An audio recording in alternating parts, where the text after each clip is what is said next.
Saudi അറേബ്യയിൽ ഇപ്പോൾ ചരിത്രപരമായ തൊഴിൽ പരിഷ്കാരം. രാജ്യത്തെ ഏകദേശം 1.34 കോടി പ്രവാസി തൊഴിലാളികൾ, അതായത് അവരുടെ ജനസംഖ്യയുടെ 42% വിദേശ തൊഴിലാളികളാണ്. വർഷങ്ങളായുള്ള അന്താരാഷ്ട്ര സമ്മർദ്ദത്തിനും അതുപോലെ മനുഷ്യാവകാശ വിമർശനങ്ങൾക്കും ശേഷം സൗദി അറേബ്യയും പഴയ കഫാല എന്ന സമ്പ്രദായം റദ്ദാക്കി, അതായത് സ്പോൺസർഷിപ്പ് വിസ റദ്ദാക്കി. ഇത് പ്രവാസി തൊഴിലാളികളെ അടിമത്തത്തിലേക്ക് തള്ളിയിരുന്ന ഒരു സംവിധാനമായിരുന്നു.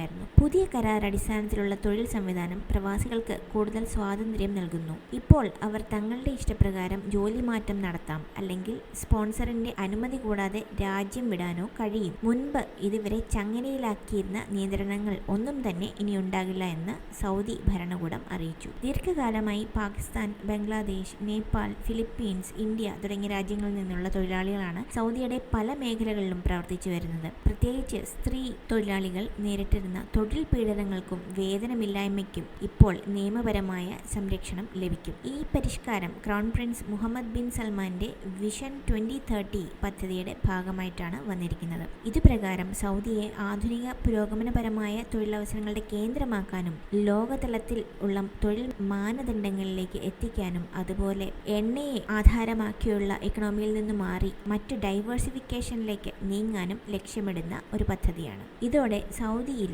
പ്രവാസി തൊഴിലാളികൾക്ക് കൂടുതൽ സൗകര്യപ്രദമായ തൊഴിൽ സാഹചര്യങ്ങളും ആത്മവിശ്വാസമുള്ള ഭാവിയും ഉറപ്പാകുന്നു.